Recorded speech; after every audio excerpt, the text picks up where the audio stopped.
Narinig nyo naman siguro kung ano yung mga nangyayari ngayon. Si Inday Sara, kinaltasan ng at least 70%. 70% ba? Yung tinanggal doon sa kanyang budget. 700 million na lang yata yung natira. Baka pampasweldo na lang yan sa mga tauhan niya. Anong masasabi nyo dyan, Coach Oli? Zero na. Sana nga siniro na eh. Siniro na. Nahiya pa sila. Oo, ganyan din naman ang patutunguhan yan eh. Pero antayin natin kasi magagalit na talaga ang taong bayan. Isipin mo, pagdating kay Sara, tinitipid siya. Tapos yung, alam mo yung ginastos ng mga pulis dito? Doon na lang, pasahod, etc. Finokus, parang yung security. Tinanggalan ng security si BP Sara dahil kailangan lang ng madagdagan ng mga pulis. Yung pala, dito lang sasayangin. Ganito rin sa budget, di ba? Akala siguro ng kamera ito si Inday Sara patay gutom sa pera, no? Hindi katulad nitong co-chairman nitong committee na to na may mga lumalabas sa TikTok, lintik. Ang mga designer bags, designer clothes. Wow. Antindi saan galing pinambibili nyo yan? Dapat magkaroon ng lifestyle check, no? Sa lahat ng mga kawani ng pamahalaan, no? Tapos i-record kung ano yung mga mamahalin na mga gamit na nakikita in public. Kasi, syempre, ang public office is a public trust. Ika nga, kailangan, kayo, transparent kayo sa lahat ng mga Alam nyo sila, ko lang bago ka, si PRD, katulad ng sinasabi ko, may si Basti Duterte merong sasakyan na ibinigay sa kanya yung isang endorsement niya dahil syempre siya doon may kontrata siya doon na i-endorse siya nitong produkto na to. Binigyan siya ng isang mamahaling sasakyan. Nung nakita ni PRD na ginagamit niya yung sasakyan na yun, pinagalitan niya si Mayor Basti. Sabi niya, "Uy, ano yan? Kanino yan? Sa'yo yan? Iyan mo yan. Huwag mong gagamitin yan, ibenta mo yan." Kasi pangit na nakikita ng mga tao na nasa pamahalaan tayo, tapos namumuhay tayo ng marangya. Ganon ang disiplina ni PRD. Right there and then, si Mayor Baste, binenta yung yung sasakyan na yun. Meron pa siyang isang sasakyan na binigay din sa kanya ng isang supporter, pero ibinabalik niya yun dahil nagalit din si PRD. Isoli mo yan kung kanino man ibinabalik niya, ayaw nang tanggapin netong nagbigay sa kanya dahil binigay na sa kanya, sports car to. Ang ginawa ni Mayor Baste, binili ng ambulansya, pinamigay sa mga mga barangay dito sa Davao. Ganyan ang mga Duterte. Kaya kung sisiraan niyo yung mga Duterte, baka naman pwede wag sa corruption at saka sa droga. Kasi nilalabanan nga nila yan nung panahon nga nila nawala yan Nawala nga kayong mga kurakong nung panahon ni Duterte. Ngayon nga lang kayo ulit nagsibalik dahil panahon na yata ng mga kriminal ngayon, kaya nandiyan na naman kayo Coach Oli. Tama. Si Boss Dada, ang galing talaga. Pag Duterte ang pag-uusapan, excuse me, wag yung tungkol sa corruption. Alam naman ng mga Pilipino yan Ang galit lang talaga sa mga Duterte, yung mga adik. Diretsuhin na natin. Kasi talagang sinugpo nila yan. Drugs, corruption, at saka itong mga rebelde. Yan talagang tatak Duterte yan. Di na natin may aalis yan. Kaya itong mga sinabi ni Attorney Panelo, nakakalungkot, pero naniniwala ako doon. Hanggang 2028 yan. Kung aabot, puro paninira kay BP Sara yan. At ang mas nakakalungkot pa doon, hindi lang mga Duterte ang sisiraan. Ang ahensya ng gobyerno ngayon, nakikita natin na mga pulis, hindi man lahat, mga kongresista, hindi man lahat, doon sila nakafocus. Marami sa kanila nakafocus para siraan ng mga Duterte at mga kaalyado ng mga Duterte. Nakakasawa na po. Nakakalungkot at nakakahinayang kasi yung perang nilulustay para dito talagang tumatapon. Marami nga tayong alam, binabayaran pa yung mga vloggers para lang siraan ang mga Duterte. At yan po ay well-documented kasi mismo yung mga vloggers umamin. Meron pa kami mga video, binabayaran sila. Taxpayers money yung ginagamit sa kanila. Tsaka madagdagan ko lang, bago natin ibigay kay Jay Guevara, saan ba nakatira si PRD ngayon? Tingnan yung bahay ni PRD, sobrang simple. Tingnan yung pamumuhay ni PRD, sobrang simple. Yung pananamit ng matanda, sobrang simple.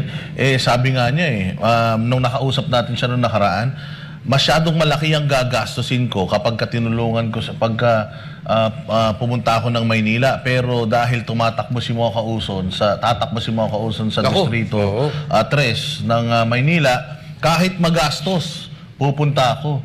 So maririnig mo ba yon sa isang tao na korap? Walang problema pera pagka korap ka. Pero ito si PRD, laging bukang bibig niya na wala akong pera, makikita mo naman talaga sa kanya na hindi talaga siya magarbo no? Kahit sa pananamit and all, makikita mo talaga, pwede mo talaga silang siguro pagbintangan na maras sila, marami silang mga nasaktan, marami silang mga ginulpe, o kung ano man. Pero corruption, Babaero, di ba? babaero, pwede oo. siguro. Pero pagdating sa corruption at saka sa droga, abay, talagang negative hindi mo maano yan. May papansin mo sa kanilang lahat, napayak sila. Si Inday Sara, nakita mo ba nagdamit ng ano yan? Ng designer clothes yan? Sila Baste, nakikita natin. Maputol kita. Kahit simple yung damit ni VP Sara, ang ganda, no? Maganda siya. Oo. Hindi na kailangan, hindi katulad nito ni Kimbo, na kailangan pang magdamit ng maganda para magmukhang tao. Hindi lang yan, meron Di isa, ba? ang ganda nung, alam mo, mamahalin yung suot, pero mukhang penguin eh. Sino yan? Hindi ko Yung napapanggap yung presidente? Easy. Oh, hindi. Again ang opinion ng Banateros, opinion lang ng Banateros. Labas mo dito ang KOJG at SC Manay. Oy, Jay Guevara, anong dadagdag mo? Yun na nga yung sinasabi kanina ni Boss Dada na simple lang, talagang hindi mo, kung sila ay corrupt, dapat hindi ganun yung asta nila. Kaya nga galit na galit yung mga yan sa mga Duterte dahil nakikita ng mga Pilipino yung talagang isang politiko na naging presidente na ngayon ay yung anak ay isang vice-presidente na hindi talaga nangupit sa kaban ng bayan sa gobyerno. Kaya nga visit na visit sila dyan. At mapatungkol doon kay VP Sara sa budget, nakakatawa lang isipin na si VP Sara tinitipid nila pero si Romualdez waldas ng waldas. Tsaka ito pa, Ayuda dapat ng ayuda, no? kayong mga Pilipino, tayong mga Pilipino ay dapat bumilib tayo sa mga Duterte dahil biruin mo kahit wala ng pondo ang kanilang opisina ay magtatrabaho pa rin. Alam mo yun nasa screen, si, Jay Guevara. O, yan ba? Itsura ng mga korap? Kita mo, yan. mga naka-t-shirt Kamukha lang. ko pa yung isa. Ay, kamukha mo. Wow. Yan, no? Dapat dyan tayo bumilib sa mga Duterte kahit wala na silang budget sa kanilang opisina. Magtatrabaho at magtatrabaho sila. Ang tanong, kaya ito ng mga bumabati ko sa Duterte kahit Oy. wala na silang budget sa kanilang mga opisina? Kaya nilang magtrabaho? Baka bukas sa Makalawa, bigla na lang Mag-resign magsipag-resign tong mga to. Yan ang pinaka katanungan sa kanila. Master Judea. O yan, So tama yung sinabi ni Coach Oli kanina, no, na sinabi ninyo na itong mga Duterte napakasimple at ni minsan sa television hindi natin sila nakitaan na meron silang mga designer clothes. Hindi katulad noong payat na taga Marikina. Ano ba yun? Congressman ba yun? No, congresswoman yun. Sa Ano Marikina. pinangalanan mo? Napakalimutan ko yung pangalan, no? Si Limbo? Inday Garutay. Ay, hindi, Garutay. Actually, may picture dito. Hindi ko nga mabasa yung iba kasi sa sobrang designer, ang hirap basahin, di ba? Yung mga ganun. Yung pangalan ng damit at yung mabasa. Bosway, mga ganun. Yan. Diyan mo makikita kung saan kung sino ang nangungulimbat. Hindi ko sinasabi nangungulimbat siya, no? Pero sa lifestyle na ganito, medyo mag-iisip ka kung saan ang gagaling. Ito ba ay mayaman na dati? Ito ba ay talagang may gintong kutsara nakasapak sa kanyang bibig? Hindi katulad ng mga Duterte. Kahit kailan, ulitin ko hindi natin sila nakitaan ng mga magagarang kasakyan, mga garbong damit, kung ano-ano pa. At ito 2 billion lang hinihingi ng Office of the Vice President, no? Hindi niya binigay. 2 billion, 1.4 billion per day nga sa flood control. Correct. Per day.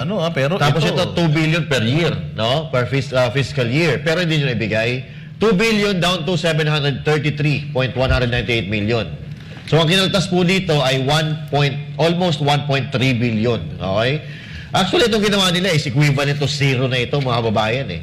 Paano magagawa ng OBP yung mga proyekto na kanilang gagawin sa susunod na taon kung ganito lang ibibigay nyo? Kasi parang ang nangyayari, ang binigay nila dito, mga kapatid, mga kababayan, ay yung pampasweldo lang ito sa mga empleyado. ililipat daw yung kinaltas na pera, ililipat sa dalawang ahensya. Anong ahensya po ito? Okay?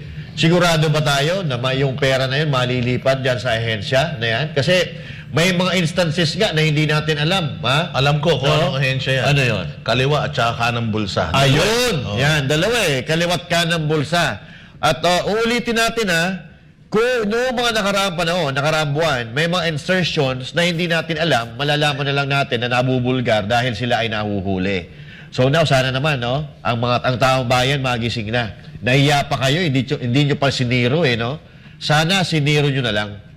Alam nyo, simple lang naman to. Yan itong ginagawa nila. Una, gusto nilang ipahiya si VP Sara Duterte. Na sasabihin nila, eto, mga Duterte yan, mga siga yan dati, mga malalakas ang loob niyan, mga malakas yan sa taong bayan. Pero, tataluhin namin yan. Ipapahiya namin yan. At ang pangalawa dyan, siyempre, mawawala ng makakain, yung mga sugapang buhaya sa Croco Farm. Baka yun ang ibig sabihin nila doon sa pagkakaltas ng budget ng Office of the Vice President. Pero, kahit pa paano, natutuwa tayo, meron kumukontra, katulad ni Marcoleta, may kumukontra, hindi lahat sumusunod. So, pero abangan natin, baka mamaya mawalan din ng pondo si Marcoleta. Pahiyang-pahiya sila doon. Oo, doon sa sinabi ni Marcoleta, yung mga binitawan niya sa Kongreso, biglang nagsalita itong si Kimbo, sinabi niya, walang last hearing, wala namang parang walang nag-request na i-terminate. Correct. Kaya sabi ng congressman, ngayon, meron ng request, ba't hindi mo pa i-grant? Correct. So talagang dito mo mahuhuli na talagang mga sinungaling itong mga... Tsaka ito tulokoy pang-insulto nito. to, Boss Dada, kasi ang binigay kay VP Sara na pondo ay kaparehas ng pondo ni dating Vice President Leni Robredo. So ano ibig sabihin nila doon? Parang, parehas lang naman kayo. So, talalahanin natin si VP Leni Robredo ay walang achievement na nagawa sa kanyang panunok. Kung meron man, hindi nagbigay ng malaking impact sa sambayan ng Pilipino. Pero si VP Sara Duterte, number 1, na pinagkakatiwalaan, na nagtatrabaho sa gobyerno, mga leader natin. At yung ahensya na inahawakan niya, number 1 din. Di ba? So, bakit po ipaparehas nung kay Leni Robredo? Parang gusto talaga ipahiya. Yung parang ilagay si VP Sara sa spotlight. Kahit nga zero, sabi niya okay lang So 700 million Oo. is greater than zero. So makikita ninyo, magpe-perform si Inday kahit walang budget. Danchan. Yes, at una, balik natin doon sa usapin ng kay VP Sara. Tinawin natin ano ba issue rito. Ang issue rito ay budget ng Office of the Vice President. Ngayon, ano ang mga katanungan doon? Ang mga katanungan doon ay patungkol sa 125 million. So, nonsense. So, anong ibig sabihin nito? Ito yung tinatawag na old tradition, corruption, na hindi pa rin nagbabago hanggang ngayon. Isa. Pangalawa, ito yung pamamaraan nila para pabagsakin ang isang Inday Sara Duterte, Vice Presidente, dahil hanggang ngayon alam naman natin kung sino yung talagang gusto makipagkompetensya dito, kahit makita natin sa rating na hindi nakikita sa rating, pinakahuli nga no? So makikita natin, kapag tinanggalan mo ng budget, Coach Oli, Boss Dada, itong Office of the Vice President, hindi makakapag-function ito ng matino. At yun ang gustong gawin nila na i-paralyze nila ang trabaho ng Office of the Vice President at walang accomplishment. Pero pag-usapan natin ito, Coach Oli, Master Judea, pag-usapan natin ito. Ito yung pinakamalupit dito. Yung 70% na kinaltas to 30%, alam mo anong problema to? Bakit kinaltasan ito? Ang pinag-uusapan dito ay si Eddie. Si Eddie. Eddie, papaano siya? Papaano ako? Di ba? Yung porsyento, naalala ko ito, hindi pwedeng magsinungaling ito. Itong kamukha lang itong bibigay kong jurisprudence, kailan lang ito sa DBM. Sa DBM, may kumausap sa akin to, Coach Oli, Barateros. Kinausap ako ng mga ito at sinabi sa akin na marami ka bang kakilala na mayor sa Mindanao? Sabi ko, marami. Pagawan mo sila ng resolution. Pagkatapos, isubmit mo sa akin, ipapasok natin sa DBM, kami na ang magpapalabas ng proyekto, kaltasan natin siya ng 5%, 5%, 5%. So, yun ang ibig ko sabihin, Boss Dada. Etong kay Inday Sarang ito, hindi kasi siya pumayag sa korupsyon. Kaya kinaltasan siya. Pangalawa, at kung kakaltasan naman siya, isa itong bitag, isa itong trap. Saan mo, pag ito, in-audit ito, saan napunta yung 100, yung kabuuang pera mo, pa-audit natin, masisira lang yung mga proyekto, Boss Dada. Kaya ito, maliwanag ito, na trap kay BP Sara ito, kung kinagat niya ito, kulang ang perang ibibigay niya at papagawa niya sa mga dapat niyang pagawa. So, madali salita, madali siyang masilo o mabitag para mapaalis ang pwesto, Boss Dada, Bocholi. Actually, yun daw kanilang kinaltas dahil daw sa duplication. Parang dinuduplicate daw ng Office of the Vice President yung mga meron naman ng aktibong ganitong mga programa. Bakit yung Tingog Party List? Walang ginawa yung Tingog Party List kundi mamigay ng ayuda. Correct. Trabaho ng DSWD yung pamimigay ng ayuda. Hindi ba? Pero kinokumpara actually ng Tingog Party List yung kanilang opisina sa OVP, malayong-malayo. Tingog Party List, ilan ba ang bumoto sa inyo? Ilan ba ang bumoto kay Inday Sara? Hindi po magkaparehas ang function ng Tingog Party List at ang OVP. Ibang-iba po. At pangalawa po ang OVP sa pinakamataas na posisyon sa Pilipinas na a heartbeat away, pwedeng maging presidente si Inday Sara.